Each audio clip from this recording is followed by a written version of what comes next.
Hello students, एक बार फिर आपका स्वागत है। आज का हमारा टॉपिक है standard 8 CBSE maths chapter 1 rational number. तो आइए शुरू करते हैं और देखते हैं रैशनल नंबर क्या होते हैं।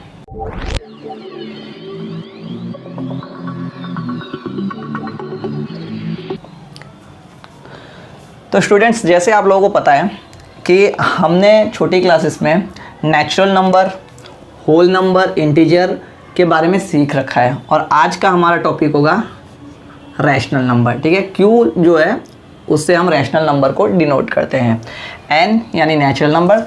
तो क्विकली हम रिवाइज कर लेते हैं हमने क्या सीखा है।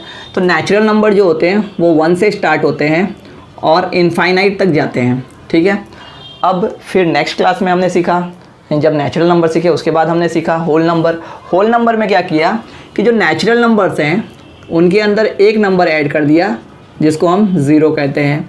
ठीक है, तो ज़ीरो ऐड करने के बाद नंबर्स जो है इनफाइनाइट तक ही जाएंगे। ज़ीरो ऐड करने के बाद जो नंबर्स का ग्रुप बना हमारे पास, इसे हमने नाम दिया होल नंबर।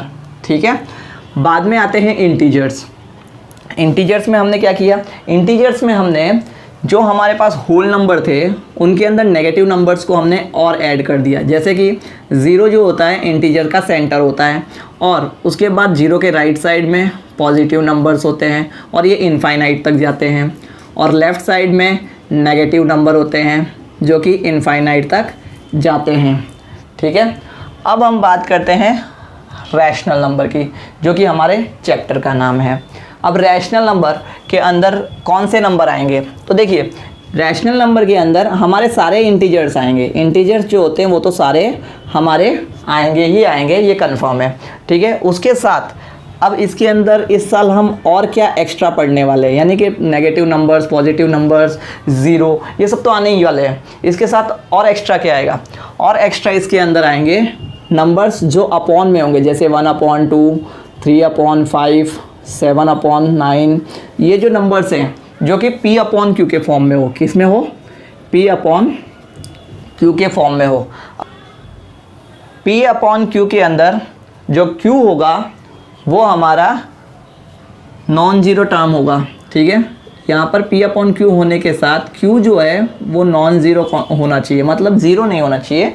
Q की जगह ज़ीरो के अलावा कोई भी नंबर हो सकता है। ठीक है, तो P/Q के टर्म में नीचे जो है ज़ीरो होना नहीं चाहिए। अगर नीचे ज़ीरो होगा तो उसे हम अनडिफाइंड टर्म कहते हैं। क्या कहते हैं, अनडिफाइंड टर्म, अनडिफाइंड टर्म कहेंगे। ठीक है, अगर किसी भी नंबर के नीचे ज़ीरो आ जाता है तो हम उसे अनडिफाइंड टर्म कहेंगे, ऊपर ज़ीरो आ जाता है तो आंसर ज़ीरो होता है। ठीक है, तो आइए हम देख लेते हैं properties of rational number. Rational number की क्या क्या प्रॉपर्टीज़ है और वो क्या होती है। ठीक है, तो सबसे पहली प्रॉपर्टी है कम्यूटेटिविटी। ठीक है, अब कम्यूटेटिविटी क्या होती है, कम्यूटेटिविटी जो होती है इसके अंदर कम्यूटेटिविटी जो है वो दो चीज़ों के लिए होती है। एक होती है मल्टीप्लिकेशन के लिए, ठीक है, और एक होती है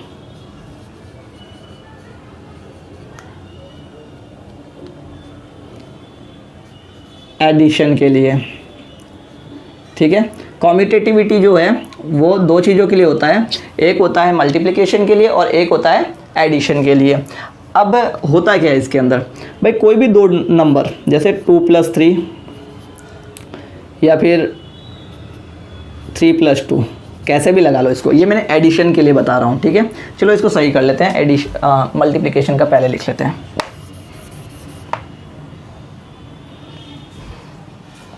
जैसे 3 × 2 करेंगे और 2 × 3 करेंगे, दोनों ही केस में आंसर क्या आने वाला है, 6 आने वाला है। कोई भी एग्जांपल ले लो आप, 5/9 कर लो या 9 × 5 कर लो, 5 × 9 कर लो या 9 × 5 कर लो।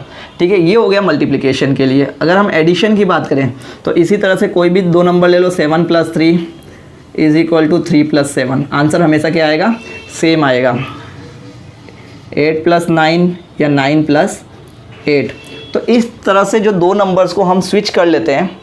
ठीक है, ये जो हमारा लॉ है या प्रॉपर्टी है, इसको हम कम्यूटेटिविटी प्रॉपर्टी कहते हैं, जो कि एडिशन और मल्टीप्लिकेशन पर ही लागू होती है, डिवाइड और सब्ट्रैक्शन पे ये प्रॉपर्टी लागू नहीं होती।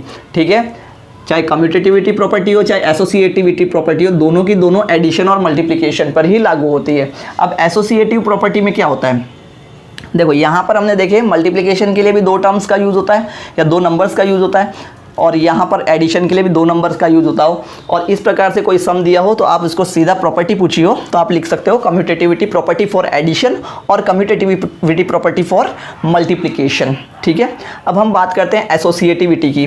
तो एसोसिएटिविटी के अंदर क्या होते हैं, तीन नंबर्स होते हैं, जैसे कि 3 मल्टीप्लाई बाई 2 मल्टीप्लाई बाई 5। ठीक है, ये मल्टीप्लिकेशन के लिए तीन नंबर हो गए, जिसमें क्या होता है दो नंबर ब्रैकेट में होते हैं, एक नंबर बाहर होता है। इसमें हम क्या करेंगे, ब्रैकेट के अंदर जो दो नंबर है उसमें से एक नंबर को बाहर निकाल लेंगे। चलो यहाँ 5 को बाहर निकाल लेते हैं, मल्टीप्लाई बाई 2 मल्टीप्लाई बाई 3। तो इस केस में भी जो हमारा आंसर होगा वो सेम ही होगा। ठीक है, चाहे दूसरे कोई नंबर ले लेते हैं, जैसे 5 मल्टीप्लाई बाई 3 मल्टीप्लाई बाई 9। ठीक है, तो यहाँ पर हम क्या करते हैं, यहाँ पर हम 3 को बाहर निकाल देते हैं, तो 3 ब्रैकेट में क्या हो जाएगा 5 मल्टीप्लाई बाई 9। ठीक है, तो ऐसी प्रॉपर्टी को हम कहते हैं एसोसिएटिविटी प्रॉपर्टी।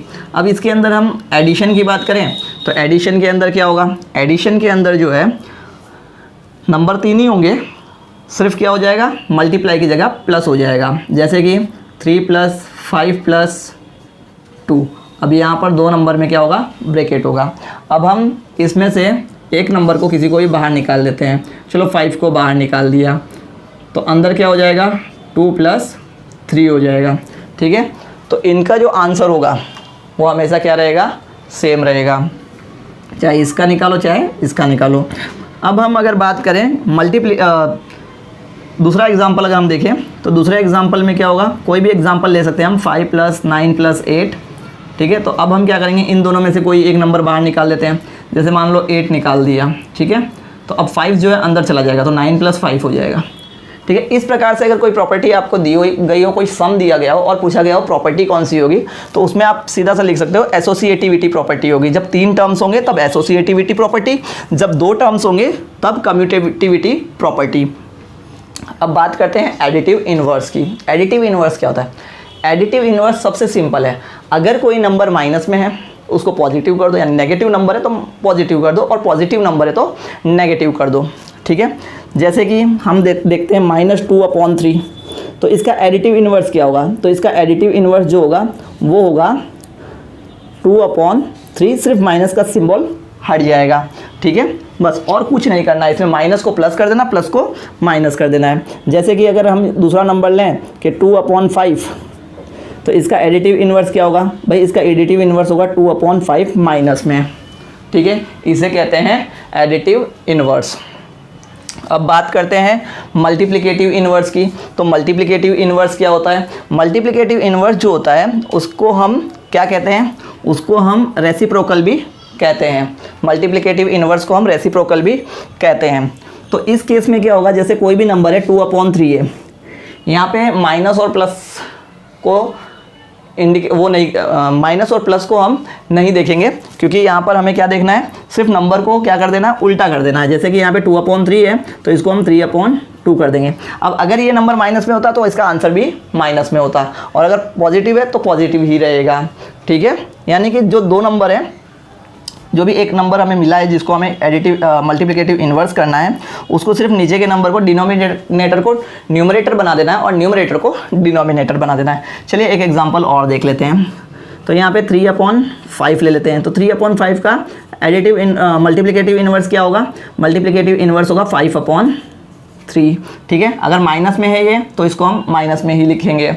ठीक है, अब दोनों में, इनमें और इनमें एक चीज़ कॉमन है। अब वो एक चीज़ कॉमन क्या है, देखिए इसके अंदर अगर हम एडिटिव इन्वर्स का जो नंबर हमें दिया है और उसका जो एडिटिव इन्वर्स है, इन दोनों को अगर हम प्लस करेंगे तो हमारा आंसर 0 आएगा। ठीक है, ये कंपलसरी है, 0 आना चाहिए। अगर 0 आता है तो ही ये दोनों एडिटिव इन्वर्स हैं। ठीक है, और अगर इधर बात करें तो यहाँ पे मल्टीप्लिकेटिव इन्वर्स जो दोनों हैं, उन दोनों को अगर मल्टीप्लाई करेंगे तो इसका आंसर 1 आना चाहिए, तभी हम कहेंगे कि ये मल्टीप्लिकेटिव इन्वर्स या रेसिप्रोकल है। ओके, अब बात करते हैं एडिटिव आइडेंटिटी और मल्टीप्लिकेटिव आइडेंटिटी की। तो एडिटिव आइडेंटिटी क्या होती है, एडिटिव आइडेंटिटी एक ऐसा नंबर होता है जिसको हम किसी भी नंबर में प्लस करें तो हमें सेम आंसर मिले, यानी जो नंबर पहले था वही नंबर रहे। जैसे मैं एग्जांपल देता हूँ आपको, जैसे यहाँ पे 3 है, ठीक है, इसमें अगर मैं क्या प्लस करूँ कि मुझे आंसर वापस से 3 ही मिले, ठीक है, तो ऐसा नंबर जो इसमें प्लस करने पर आंसर को, मतलब क्वेश्चन को ही आंसर बना दे, तो ऐसा नंबर होता है 0, ठीक है। तो 0 जो है वो ऐसा नंबर है जो किसी भी नंबर में हम प्लस करेंगे तो क्या होगा, हमेशा आंसर जो है वो वही नंबर रहेगा। तो यहाँ पर जो 0 है, इस 0 को हम एडिटिव आइडेंटिटी कहेंगे। तो अगर पूछा जाए भाई which number is known as additive identity, तो हम आंसर देंगे भाई 0 को हम एडिटिव आइडेंटिटी के रूप में जानते हैं। सेम तरीके से अगर हम मल्टीप्लिकेटिव आइडेंटिटी की बात करें तो मल्टीप्लिकेटिव आइडेंटिटी में जो नंबर है वो आता है 1, क्योंकि किसी भी नंबर, जैसे कि 8 है, 8 मल्टीप्लाई बाई 1 करेंगे, आंसर क्या आएगा, 8 आएगा। तो ये 1 जो है ये है हमारी मल्टीप्लिकेटिव आइडेंटिटी। ओके स्टूडेंट्स, तो ये था हमारे चैप्टर का इंट्रोडक्शन पार्ट। अब हम नेक्स्ट वीडियो में एक्सरसाइज 1.1 करेंगे। आपको ये वीडियो कैसा लगा कमेंट बॉक्स में ज़रूर बताइए। ओके, धन्यवाद।